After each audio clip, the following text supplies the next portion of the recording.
And you start with the biggest questions that are out there. Like what did I see? What does this mean? And I do think doulas should always be asking the why. Why is this true? Why am I doing this? Welcome, Kim. We are live and we are going to be talking to the amazing Kim James, who I was just telling her before we went live, like I'm fangirling just a little bit because when I was a new doula in 2009, one of the first things that I did, because I'm like, okay, how do you put yourself out there? Like, how do you find people? And a lot of us, and I'm sure you can relate, Kim, a lot of us, we just want to help people. We just want to make birth better. Yeah. And then all of a sudden we're business owners and we're like, oh, whoa, what is this? How do I show up? And so Doula Match was a listing and is a listing that you can, join and you can add your availability. Yep. And then you can find people. I'm not actively taking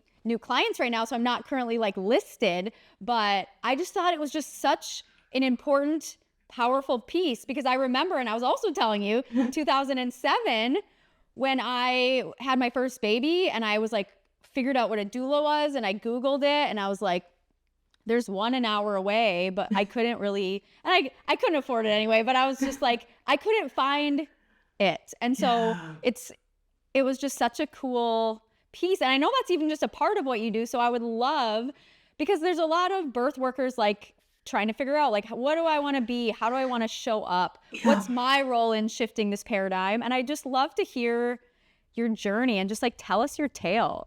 You want to hear my tale?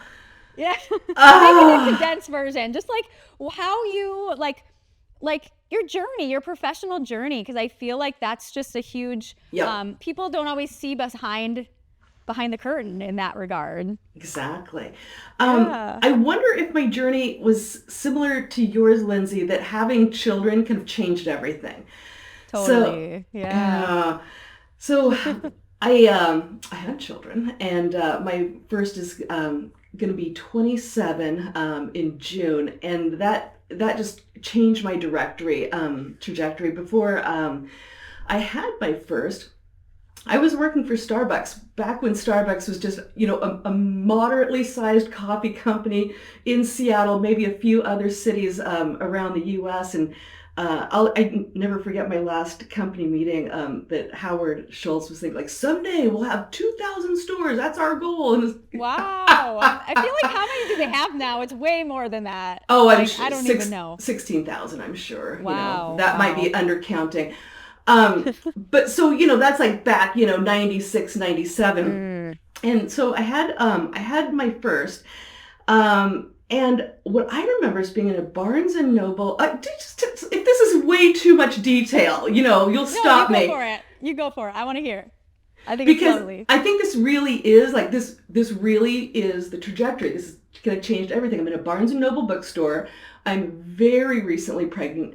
And I'm in the pregnancy, book section, and I pick up a Robert Sears book, and it's the birth book. You remember? I don't know if you remember Robert Sears books. They're thick, right? Yeah. So it's the book that called out to me. It was the thickest one. I'm picking it up, and so that was my first exposure to what a pregnancy could be, what labor and birth could be. And when that's your first exposure, natural, normal, physiologic, birth is beautiful. That birth is something to look forward to. I wanted that. Right, so, exactly. Yeah. Makes perfect sense. And I'm in Seattle, so I was lucky enough to have opportunities to take childbirth classes that reinforce that. I was lucky enough to have care providers that reinforce that. And I was lucky enough, Mother Nature blessed me with an experience that was normal, natural, physiologic. Difficult, absolutely, but, reasonably textbook. So that was my first experience with birth, and it was great, normal, That's natural, amazing. Physiologic, everything that I had hoped for. And I also knew I wasn't going to be going back to my original corporate work, with Starbucks. So, what to do. And I'd always had a deep interest in healthcare. And in fact, my roommates who were studying healthcare and physical therapy and nursing in school, I would read their textbooks like way before I would read my own accounting books. I studied business in school, right? Which is a great option, served me very well. But I wanted to know what they knew. And when they were practicing, like giving like injections to oranges, I don't know why that was a thing back then, or like practicing giving each other IVs. I'm like, oh, do it to me, do it to me. So there was that like really deep interest there. And so after having children, I got to go back, to that interest. And I didn't want to go back to school. Like nursing was not going to be a thing for me. And I loved my childbirth education classes. And so I thought, okay, that's related to healthcare, also related to birth and babies. I'd like to pursue that. At that point, there was just no way to get into that work unless you were coming from the nursing angle or maybe physical therapy. But there were a few doulas who were leaping into that work. So I thought, okay, well, maybe that's, potentially my trajectory. So I became a birth doula, found out I loved that work, and made my way over to childbirth education. And I'm still doing that today. So 26 years later, still a childbirth educator. I just taught last night, got to meet 10 new families, and I'm still attending births. Oh, I love that. Yeah. It sounds like you were constantly getting nudged to the path you were supposed to take, right? Oh, yeah. But then you had this business mindset and this experience that you could kind of loop in to birth, right? Which is really cool. So I'd love to hear just, now it's been a lot of years, and I would love to hear how your and that's, first of all, props to you, because a lot of people in this industry come and go. Yep. It's a high burnout industry. Yep. And so there's some secrets you have to share about just like how it's evolved, like how you've evolved throughout the years, because birth has, in those years, I started douling in 2009, and even in those 18 years or whatever it is, I'm not going to do math right now, but it's changed so much. The things that I felt like I used to have to advocate for are shifting. The way things are practiced are shifting. I mean, social media has shifted a lot too, because people are getting a lot more info. So I'd love to see, as birth and as the world's evolved, kind of how you've noticed your own work evolve. And of course, your own journey creates that evolution as well. Mm-hmm. Oh, that's a good question. I feel like maybe like 3 to 7 years, I have this really big shift. So, and in my first 3 years, I had a really big shift from, birth can also be kind of wild, and there can be times when medical tools and intervention are really, really critical. And I went down that path pretty hard. And many of my clients were coming from Microsoft. Microsoft always had a fertility benefit.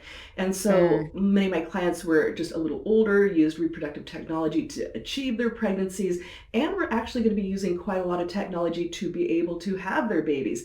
And I got really comfortable being in the hospital and supporting families who are going to be using a lot of technology to have their babies and still bring that really high touch effect and impact to the work. And I love blending those two.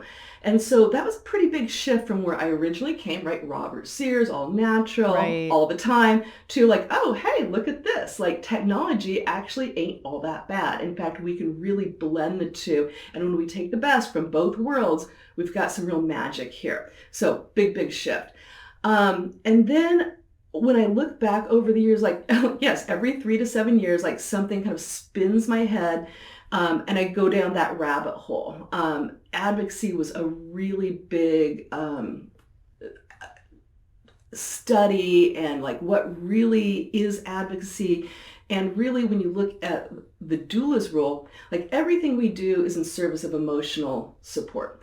And somebody's emotional well-being. And advocacy, sometimes when we think of a doula's role, emotional support, advocacy, physical, it is like these 3 distinct, circles, and maybe there's this Venn diagram overlap. Actually, emotional support, everything is in service of that. And when you're doing advocacy really well, you are supporting that person's emotional well-being. And when you're doing it really Yes. well, you're supporting them beautifully. So that was a really a big change, about 7 years into my career. And I'm trying to think, like, who were some of my influences then around advocacy and really listening to what they were saying about, emotional well-being. For sure, Penny Simkin. And, she, lived in Seattle. Yeah. And I was, lucky enough to get to work with her very, very closely. And she had such stellar views on what it really meant, to be a good advocate for people, and making sure that we weren't oppressing people by usurping their voice. Like, how do we really support somebody to use their own voice? And then when do we step in using our own voices? And it's just the nuance is just delicious there. Yes, I love it. And I think, so good. I'll just, so many influences, you don't really want to leave anybody out, right? But I remember like hearing a Hensy Gower lecture, and she had some really fascinating things to say, because she's really different than Penny Simkin, right? In her approach and some of her viewpoints, and similar in other ways. But hearing, how her approach was somewhat influential. And so, just fascinating. And now if we like fast forward, like, where am I now? So advocacy was a really big thing, and still is, of course, but now I'm really looking at, so what does that physical support look like? And again, if we're doing that really, really well, that is in service of somebody's emotional well-being. And so, why not talk about Body Ready Method? Having taken now the workshop twice, because I'm a slow learner. Actually, the exposure. It's a dense training. Let's be real. It's all good. There's a dense trainer, and I'm a learner, right? And I want to know something. I want to like know it cold. Yes, I love that. I still don't know it cold. That's everything, though. That's life, right? The more you know, the more you're like, do I really know? Right? Yeah. That's everything. Yeah. So when you're first exposed, to concepts, you get really interested in it, and then you start asking why. Well, now, why is that true? Why is that possible? And if we're, some doulas are really into the emotional aspects. Some doulas are really into the advocacy, and some doulas are really into the physical. Man, we better bring all of that together. And if all everything, of it, yes. Oh, yes. That's the secret sauce, right? Is like the mind, the body, the spirit. Like, let's like support this whole person, right? And I feel like a lot, like one of the other things I'm really seeing through your journey, which I think is really cool, and I want to pull it out for others, is that, like you said, you're a lifelong learner. Yes. And I am the same. We are kindred spirits. I teach a lot, and you teach a lot. And what fuels me, like if I'm teaching and I haven't like learned something new that year, or like read all these journals or taken this other training or whatever, I don't feel alive. I just like, why would you ever want to like get your medical degree or get your any sort of any industry? I feel like it's just humans in general are meant to keep growing. We're meant to keep expanding. We're meant to keep like diving into different aspects of what we bring to the world. And so I just think that's super cool to see you doing that in all these different parts. And then the other thing I saw is you're taking different advocacy people or different perspectives, because everyone has their own unique way of teaching. They have their own perspective to share with the world. And then you as the learner get to take all of that and take in what works for you and your work in the world, which I think is cool. That's why it's like we're all together. We all are working together. So I love that. And you have to develop that North Star, right? So as you're taking in all of this content, all of this information, and sometimes all of these opinions, that's true. What's your North Star? How does it bounce off your North Star? For me, as a doula, it is in support of somebody's emotional well-being. If that's not primary, what are we doing here? So when we look at, doulas work in physical support, sometimes we get really into like fixing problems, and fixing physical problems. And I want to just pull back from that and make sure that our clients are coming along for the ride. I mean, that's why in the stuff we do that, and it's really funny because I was hired by ACOG chapter to speak about birth biomechanics, which they think I'm gonna be very clinical. And I came in and I taught them my flow balance space. So I was like, you think I'm coming to teach you how to open the pelvis better, but if this person is running from a tiger in their brain, you can open the pelvis better all you want. It's not gonna it's not gonna do what you think it's gonna do. And so I told them, I got my first whole thing was about the nervous system and the flow state, because I was like, we'll get to space, we'll get to the biomechanics, but you have to do these things first. Right. And I just think doulas get that inherently. Yeah. But not every, we can sometimes get too focused on our piece that we forget the whole pie that we need to address. So that's amazing. I love that. I love it too. I love it too. I wish I was a little better at my anatomy and physiology, and that I really had studied that in school.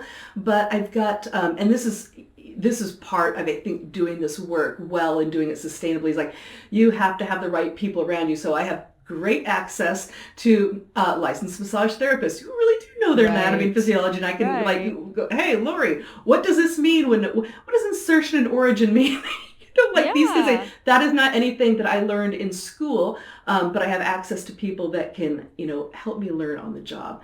So that is a constant source of I'd like to improve on that, my anatomy and physiology, and really kind of learning, and especially right now, soft tissue, I think is just, totally fascinating. Yeah, I love that. And I think sometimes we think, well, the doctor should know that, and the doulas should know that, and the nurses should know that. And I feel like, and even when I was starting the BRM Pro training, people were like, doulas don't need to know the why. Doulas can't do anatomy. And I was like, I don't think so. And I don't think we should gatekeep access to knowledge. I believe that the chiro, the doctor, the nurse, the midwife, the doula, the yoga teacher, and on and on. I could name a bunch of different specialties. We all need to learn the emotional piece, the nervous system piece, the physiology piece, because they all intersect, right? They don't. And so if you're only working on the emotional piece, not only, but and you're not, and they're flowing and everything's going fine, and then I feel like I'm flowing, but there's something's not right. Something's you should be okay, we've addressed the flow, they're feeling good. They don't just need to relax more. It's not like I didn't relax enough to have my baby, right? Sometimes there is physical stuff to address. And I feel like sometimes people say, oh, that's not the doula's job. So what do you think about the physical side of birth support for doulas? Here's what I worry about, is that when doulas are, in their initial training, that they're feeling so much pressure to be problem solvers. And because there's so much content to know, right? And in your basic workshop, you are getting your basic level of information to be able to be a fantastic doula, as an initial doula, a beginning doula. Know that this work is a practice. You will be doing this hopefully for the rest of your life in some capacity. Even if it's not birth work, you are still doulaing others. It is always a practice, and you never ever have to solve a problem. You're not the doer. You are somebody who is accompanying another soul through a life experience, and that is the magic. But I do worry, that doulas feel like there's a lot of pressure on them to be problem solvers. And now that we see, what happens up to 15 states now that have Medicare coverage, that are we additionally, putting pressure on doulas to be problem solvers? I hope not, that I see that side of things. Is in... go ahead. The physical being of, of being side by side with someone. So when you say physical support, to me, that means physically being there. Really and truly, your body needs to be with that other body and being there on time. So that's right. And physically, I mean, your nervous systems sync up, right? Yes. You are the space holder. There are studies that show just a doula in the room being present impacts the outcome. I don't think 100%. doulas are meant to be the necessarily like the problem solver. The goal, I don't think, is like, I'm hiring you to tell me what to do, right? Because that is disempowering. And I do think 100%. sometimes people have it's really easy for people to say, oh, my body hurts. I'm just going to go here and the chiro is going to fix me. Or, oh, my labor is slow. My doula better know what to do to fix me. Like that type of relationship is hierarchical. I can't say that word today. And transactional, right?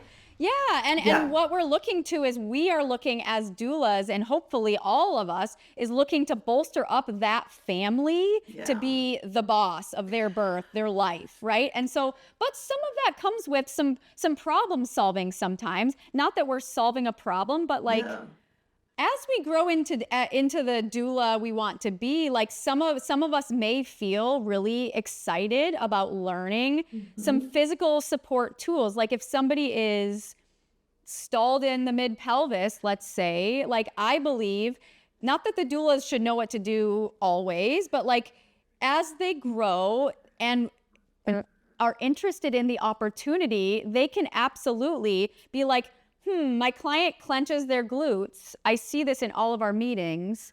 Their baby is coming out slowly. Interesting. And they absolutely could, like, maybe I need to release their obturator internus. They don't even need to know the name of it, right? They just need to know, like, if I push here, this comes out. And I feel like that knowledge, when you see these old pictures and depictions of birth, like there's a lot of physical support and there's a lot of, and I sometimes think that we're just taught, like, just squeeze the hips. We're just, and I feel like we should all, when we're doing a physical support movement, as many doulas do, we should always know why. Like, because I think it's like, and I don't know about you when you were a new doula, but I remember, like, we don't always feel valued in that room, right? Like we kind of feel like we're lesser than, and some doulas feel the need to do to prove their worth, right? And like, we are worthy just standing there, like holding space.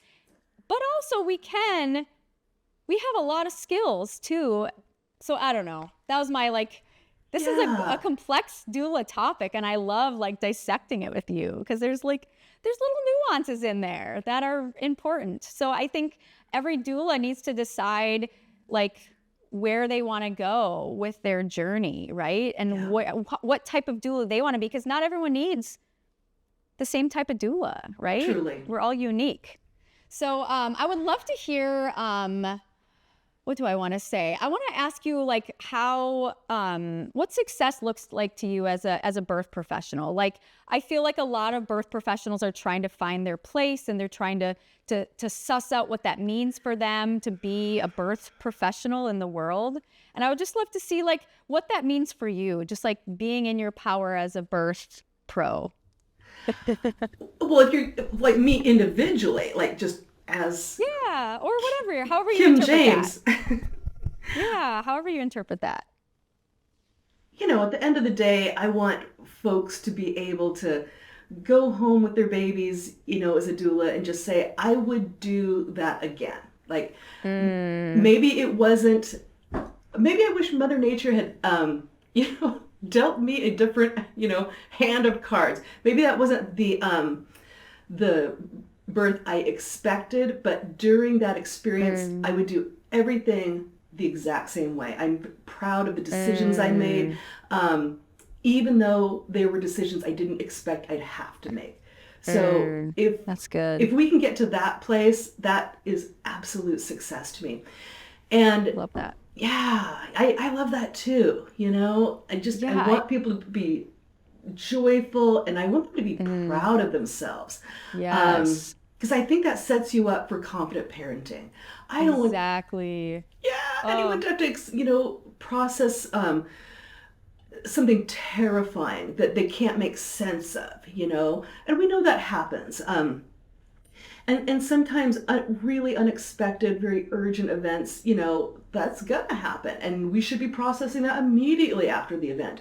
But most of the time we can actually prevent that.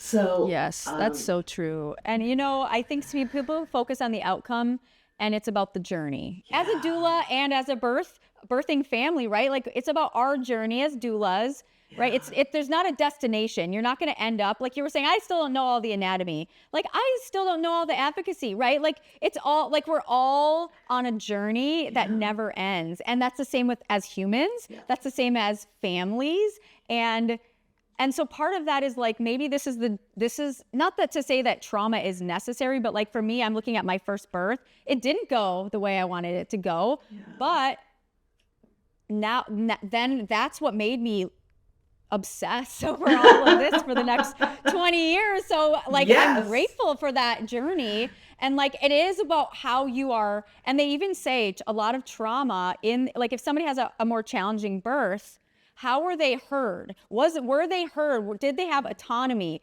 Was their voice able to be like, were they still the driver of the bus that is their birth? Or were they just taking a back seat? And then you take a back seat with your life. And so like, I think a lot of us that have, like you and me, we've been doing this work for a long time. And so because we see a lot of different things. Like the more births, I'm like, if you haven't seen some stuff, then you haven't gone to enough births, because the only predictable thing I say about it is that it's unpredictable. And that's why all we can do is stack the cards in your favor. You've heard me say that. It's like, take control of the controllables. And that's just mirroring life, right? We're taking controllables in this. And then the same we have to do in our careers, in our families, in our everything. So I feel like it's just like mirroring. So our job is like, we're like life guides, but for birth, I guess. And sometimes you need us to hold your hand. Sometimes you need us to release your pelvic floor. And most of the time you just need us to say like, you've got this. I'm with you. You're not alone. You are safe. We are together. You have the power inside of you, right? Like, so I love that I feel like we're so aligned. And I think that comes with, I see your wisdom. You've done this for a long time. And I even remember the first birth I ever attended. I was with them for 40 hours. It ended in a cesarean. I was very close to that midwife. That's how I found that birth. It wasn't like they were with a bad provider. There was just some hard stuff. And I cried with that midwife after the birth. And I didn't think it consciously, but I think subconsciously I thought, oh, if people just make the right choices and do the right things, it's always going to go well. And I didn't really think that, like if you said that to me, but I think doulas can get in that mindset, especially when they make different choices and then they have a better experience and then they think, oh, that's like everyone. And that's not always true. So what advice do you have to doulas? Like, especially those new doulas, like starting their journey, like how can they, follow their trajectory they're meant to follow? You have to keep learning. That continuing education is so critical. So that initial workshop that you take, it will set you up for success. And this is a quote from Amy Gilliland, for your first 10 births. And then you need to, that's a good point. You'll see things that will make you question the work or yourself. And it's like, you start taking your continuing education, and you start with the biggest questions that are out there. Like what did I see? What does this mean? And I do think doulas should always be asking the why. Why is this true? Why am I doing this? Why did I see this? And follow those rabbit holes and attend every continuing education event that you can. Read what you can in your area. There's probably grand rounds at a university that you can attend either in person, because they're public, or virtually. And start getting used to the language that medical caregivers use. If there's a midwifery coalition in your state, start attending their meetings. They're probably available to the public, or at least open to other birth work professionals. So continuing education, critical, and also probably doing some networking with, for sure, your doula colleagues, but also that wider group of birth professionals. I think that is so critical. It enriches you. Yes.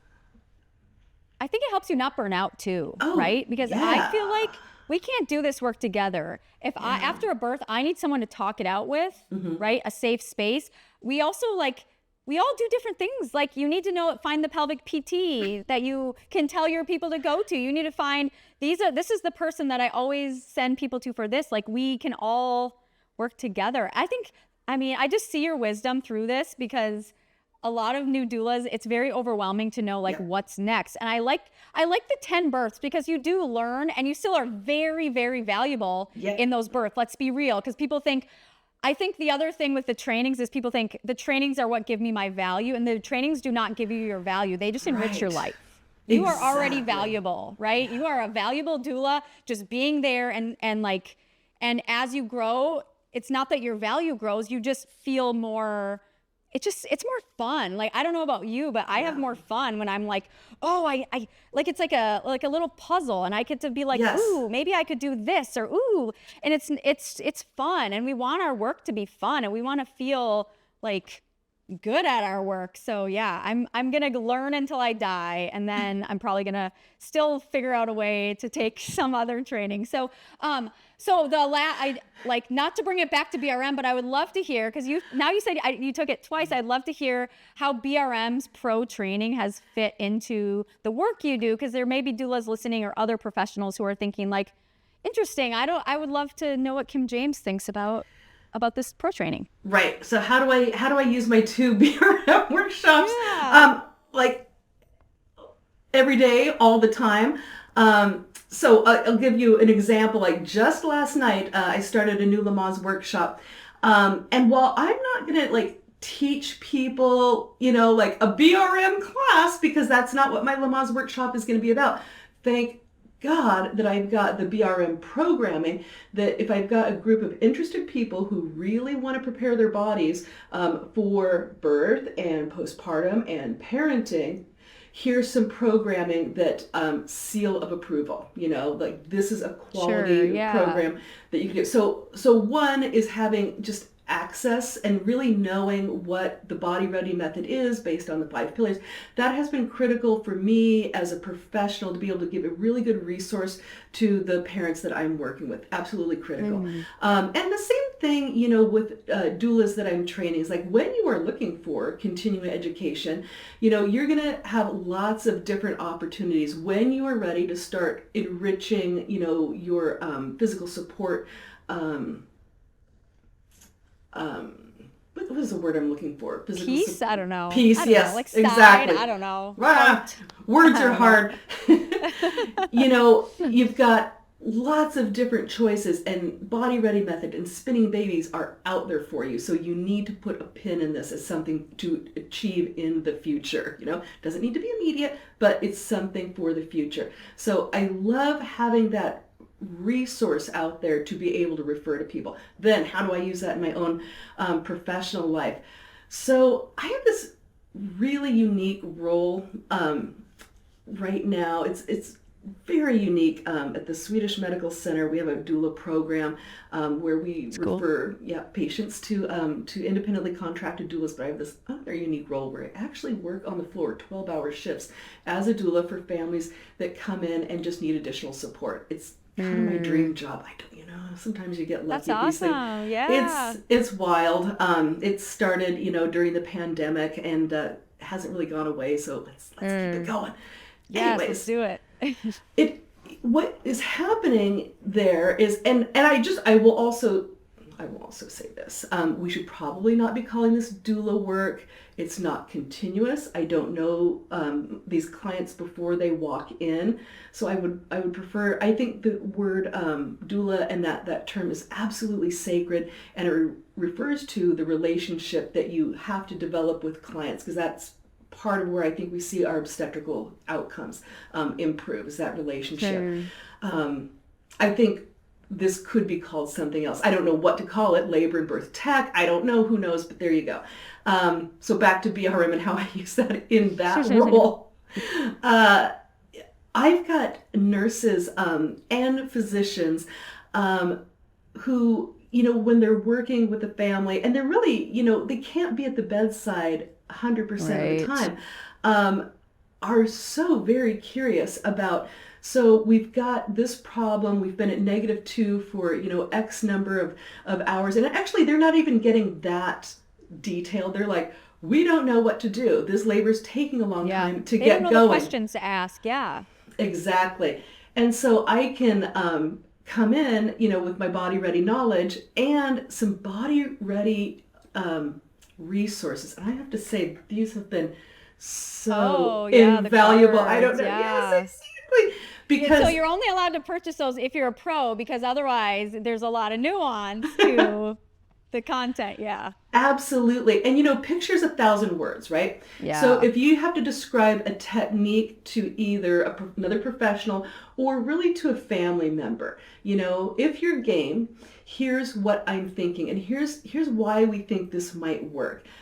So invaluable. So I'm using my body ready method skills and content every single day in my hospital-based doula work. It's been invaluable. And people are really curious about what, like other birth professionals, because they're like, what is that? I've never heard that described before, because nurses do not get this in nursing school. They have to learn And this on neither the do job. doctors. Neither do doctors. Isn't that amazing? They're not. Exactly. Yeah. Exactly. So yeah, that's really cool. And I think that's, we say doulas keep learning, doctors keep learning, midwives keep learning. Hope so. Science, knowledge, we're always growing. And so if you aren't willing to grow with the collective, it can be really, really tricky. So yeah, just keep expanding. And I think like kind of when it comes down to it, what you're kind of saying is follow your curiosity, right? Like Oh, yeah. follow what comes up. Like that first birth or those first 10 births, like what are you seeing? What are you feeling? What are you noticing? What is interesting you about that? Some people get really into lactation and that's their thing. And I'm like, I breastfed for 12 years apart, a lot of kids through that. Not 12 years in a row, but although it was in a row because I was always pregnant or breastfeeding, but that's not my focus. I'm really like niched into a different area, but like we all work together to support this whole transition. So can you tell us, because first of all, I want the doulas to especially know about Doula Match and its work, but I would like to just know, where can people find you? Where can they work with you? Maybe they want to take their initial doula training with the Kim James. Like tell us where we can learn more from you. Sure, absolutely. If you wanted to take a training, you would go to the Simpkins Center for Allied Birth Vocations at Bastyr University. It's located in Kenmore, Washington. I taught virtually through the pandemic. Never again. Oh, it's hard. I can tell you it's hard. But I actually love taking a lot of my continuing education virtually because it's accessible. But for somebody's exactly, that's the point. Initial birth doula workshop, like their initial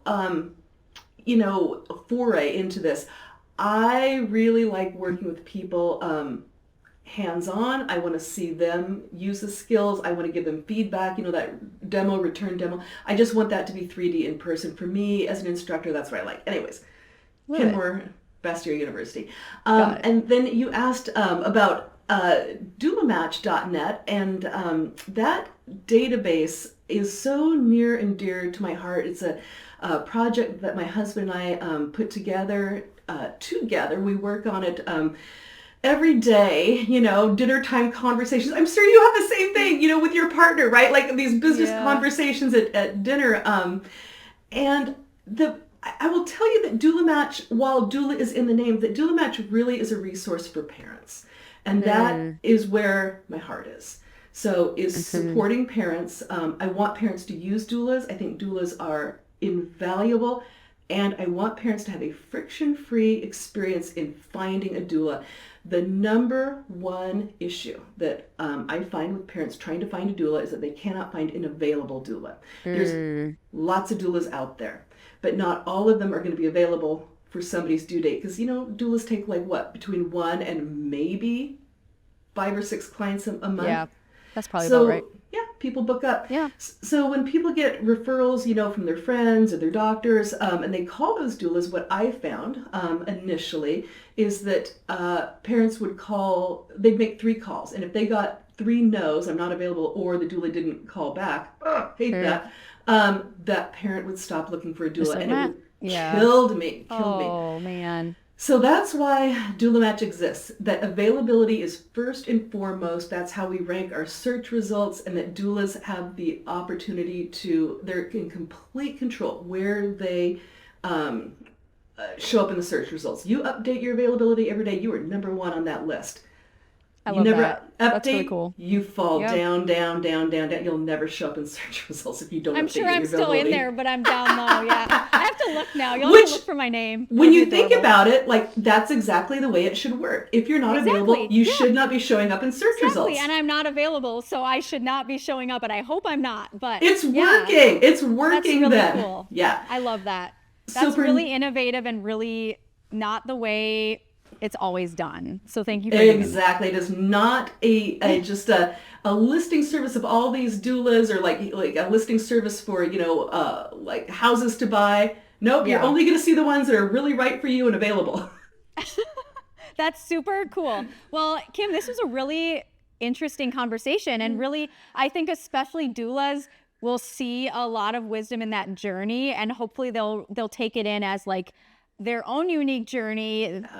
They feeling excited for that journey, not overwhelmed, because we don't want people feeling overwhelmed by all the options, but just know like to take it one training at a time, one birth at a time, and just like know your value throughout all of it. Absolutely. Do you have any final like parting words, and then we'll leave everyone? I don't know. I'm curious. What is your next continuing education? Where's your rabbit hole right now? Oh gosh, my rabbit hole. I mean, I have a lot of rabbit holes. I've been like reading a lot of research and developing my theory on the premature urge to push, because I'm really interested in that. Like, what's the physiology behind that? Yeah. I'm really interested in looking at what's going on at the rib cage and how that impacts the experience of the pelvic floor, because we know there's a lot of like, because I'm the body nerd. You've been in body. So I'm always like, if I go to a birth or I'm working with a client or I have a BRM pro working with a client, because we have a lot of, we continue working and talking together throughout, our community. And like, I just start to see things. I see things show up again and again and again, because now we have a lot of different births. And you say, what's the pattern there? Or like, right? So I'm trying to always, and then with those theories, we're testing them. We're not testing them, we're seeing lots and lots of births and seeing, okay, how does this impact this? So we're doing so many prenatal assessments, and then we're going to so many births, and we're seeing a lot of things throughout that. And so my hope and my dream is that this is just something that's just in the collective awareness. Like I really want, that's why I go to ACOG and I go to the ACNM conferences and I speak and we give a lot of scholarships for people living in places, marginalized people who maybe can't afford things. And I just want access to wisdom, and I want to keep figuring it out. So I've been obsessed with breathing and the rib cage, the infrasternal angle. I don't know. There's a lot. You can see there's a lot of things. So I'm a very curious person, and I'm never gonna stop trying, because the thing is, like I gave in 2006 I gave a presentation to all the science faculty at my institution about pregnancy and exercise. And it's funny, I wasn't even a doula. I was just pregnant with my first and like interested in it because I was an exercise physiologist. And I would cringe if I had to go back and listen to that talk, because so much has changed since 2007. And so that's my goal, is to just I have a day a week that I just read research, because it's always changing. So that's really, I guess, my forever thing, I suppose. So what about you? Let's. And I want to go back to that everything is changing, is that we should not be afraid that everything changes. Like, that is the nature of science. People can get really upset, like, no, like that can't change. It's like, it can, it should, and it's okay. Yeah. We're just learning more. We're just peeling back more layers, right? In 2007, we thought diastasis recti, so abdominal separation, they said there's nothing you can do about it. You're more likely to have it if you have twins or it's your second baby. Like it was very, and like when you're pregnant, you should only go to 140 beats per minute. Like that's what they thought based on what they knew. And now we keep learning and we realize there's some truth to that. Like maybe we shouldn't, and there's some not truth to that. And so what did we miss and what can we add? So I don't think we're necessarily like wrong. We're just learning more and integrating, right? Absolutely. So it's fascinating work. Well, Kim, thank you for this. Everyone go to Doula Match because it's the best ever. And I am just super honored and, again, a little fangirly that you're here. So thank you for taking the time, and thank you for the work you're doing for families, and also for doulas, because I feel like doulas can sometimes be a little competitive, and like when we realize that we're all on the same mission and we're all working together, that I think that's when things really start to shift. Absolutely. And I see that in you. Yeah. Well, thank you. This Bye, was a lot of fun, everyone. Lindsay. Thank you.